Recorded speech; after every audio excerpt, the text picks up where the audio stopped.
everyone. Alright, so this is going to be our third part of the slide-in camper project. I got the old diesel van here with me today. I've got it loaded down with projects. Two of the projects I'm hoping to accomplish today.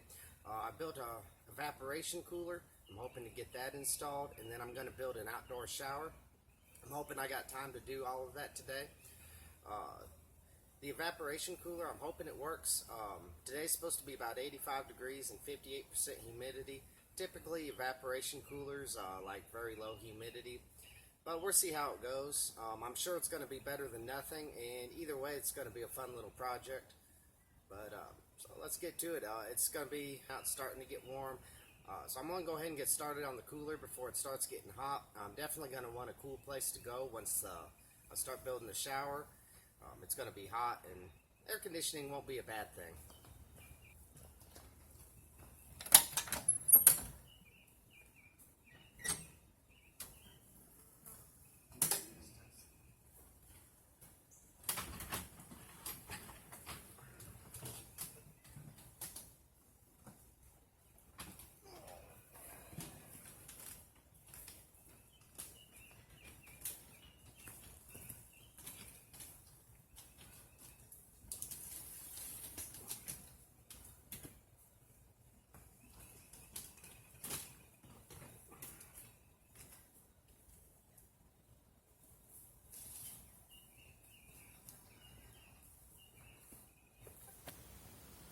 Alright, let me give you a rundown of this air conditioner. It's home built. What I did is I took an old dog kennel. I lined the sides of it with evaporative cooling pads. I used a 12-volt boat bilge pump to be able to pump the water up through some of that black drip line so that the water will run down through the evaporative pads. Then I've got two 12-volt fans in those dryer vent hoses that'll pump the cool air into the camper. I did that so that it's all 12 volt. It'll be powered off that battery you see there on the right. I don't have the battery hooked up to solar, and I'm not going to hook it up for this trip. I figure I'll recharge the battery with the 100 amp diesel generator that I drove here.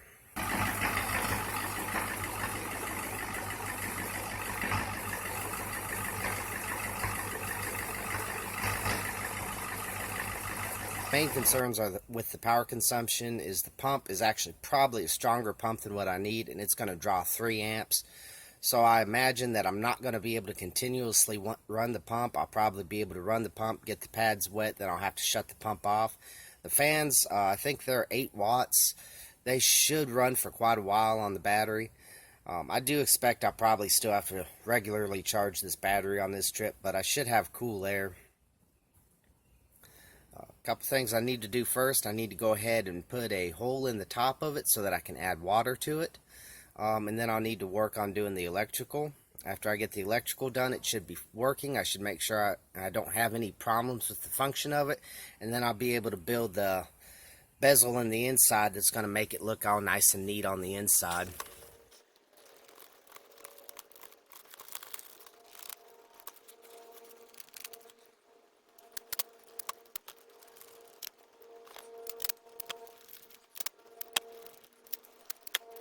Door doesn't need to be anything fancy, so I'm just going to use this piece of cardboard. I'll put it right over here, and I'll cover it with duct tape to give it a little bit of weather protection, and then I'll make a hinge out of duct tape.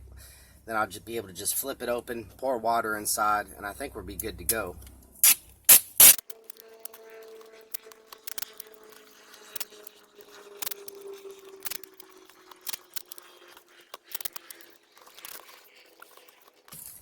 There we go, nothing fancy, but now I can open it up, pour water in. Give you a little picture of the internal workings of this. You can see the bilge pump. Then I got the black line that runs up across the top. That will then wet the pads. And then I've got the vent stripping in that will pump the cool air into the camper. Alright, it's time to add a little bit of water and fire this thing up, see how she works.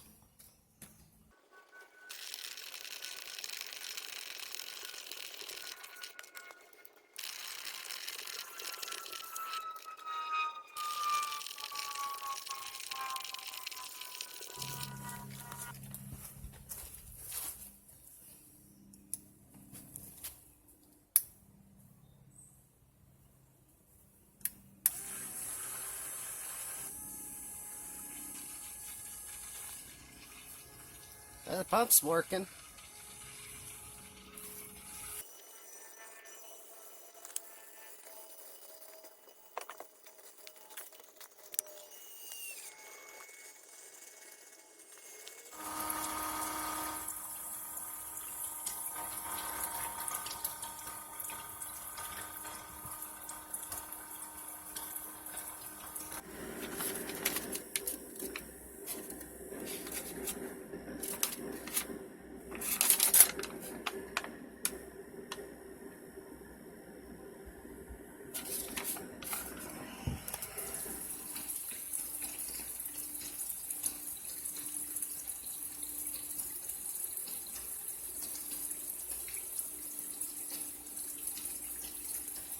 Alright, this pile of stuff you see right here, I'm planning on having become the shower.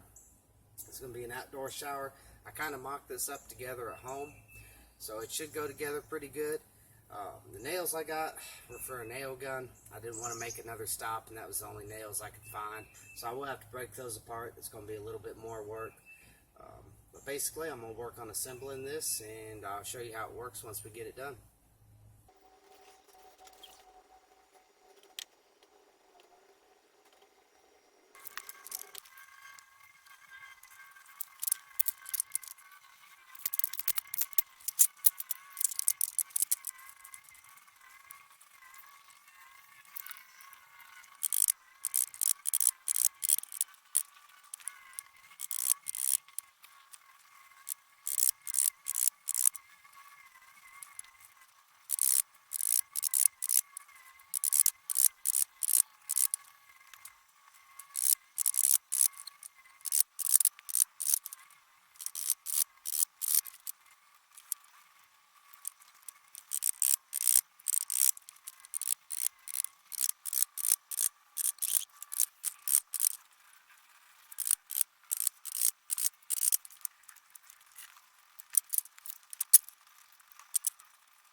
Alright, so we're on to our second day.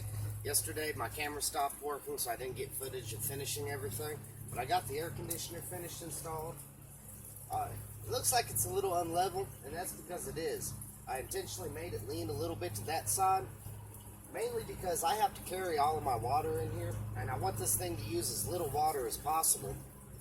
Well, I've got the pump on that side, so I figured if I leaned it that way, it'd have more water running to the pump, and I'd have less water that I needed to put in it. It works pretty well. Could use some refinement. But let's go ahead and go inside. I'll show you it working. Alright, so we're sitting inside of the camper. It's about 83 degrees outside, and according to the thermostat in here, it's just a tad over 70. So that's a pretty nice temperature change. I was shooting for about 15 degrees, and it looks like I'm right on target there. So right here is where the air comes in. Basically, I just made this out of cardboard so that it would easily fit in the window. I covered it with some contact paper so it doesn't look like cardboard. Actually used a can of beans to cut the holes out for the vents. It was the perfect size. So I've got the vents coming in here. Right here I've got my switches. This top switch turns on and off the fan. This bottom switch turns on and off the pump. Biggest problem with this is the fans I don't believe are quite strong enough. If I could move a little bit more air, that would probably help with the evaporation process. But as long as I'm mindful on the pump switch and get the pads wet, then shut the pads off, that way the fan can keep up with the evaporation, that's when I get the most effective cooling. So it does take a little bit of work right now to keep it cool in here, but it's still very worthwhile. So I got the shower done yesterday as well. It's not exactly what I had envisioned, but I'm pretty happy with it. Give you a quick tour of it here. Basically, the front I used some old paneling. Unfortunately, this paneling had been water damaged, so it wasn't good for anything else. So I was able to use that for the front. Then I used my scrap boards here that left over from the sides. Basically, to cover the front, I put a little drop cloth behind there. I wanted the front to be as private as possible. Most of the time, if it's just the two of us up here, not really an issue, but you never know. We might want to bring some friends up here, and you know, a little privacy is not a bad thing. But it covers the front really well. I'll go ahead and I'll show you from the back. You won't be able to see anything.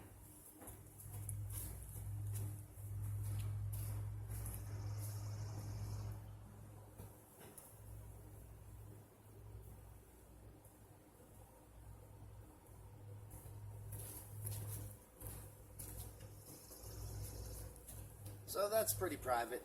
This side over here, probably could use a drop cloth as well. Probably do that next time I come up here, just so that it's done and it's one less thing I have to worry about. I'll show you that.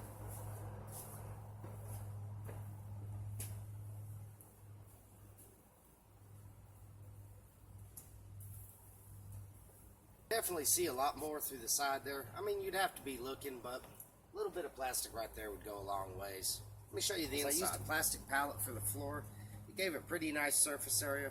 It's not the most comfortable thing without shoes on, but it's better than wood because I was afraid wood would get splinters on it, and it's better than just being on the dirt and getting mud all over your feet. Then I've got a battery operated pump. It's USB rechargeable, so that's nice. I don't need to worry about batteries. My biggest complaint on this pump is it uses way too much water. The water pressure is nice, and don't get me wrong, water pressure is good, but I have to carry my water in here by hand, and it'll pump through this bucket in under 2 minutes. So it's an awful quick shower. It's pretty much get wet, soap up, rinse off.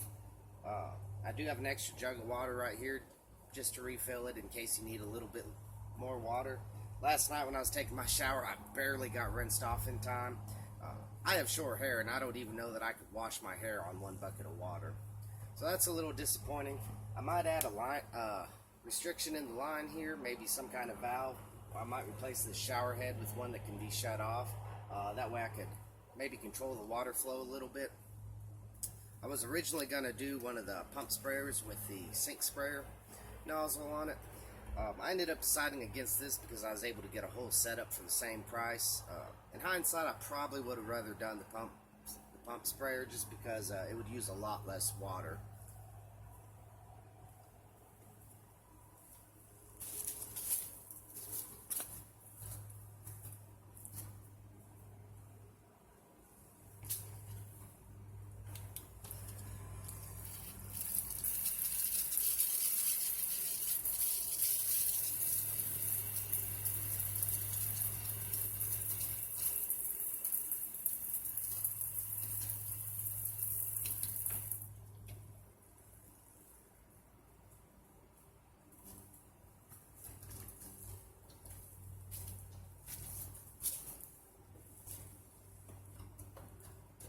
The water just lands on the ground underneath the pallet.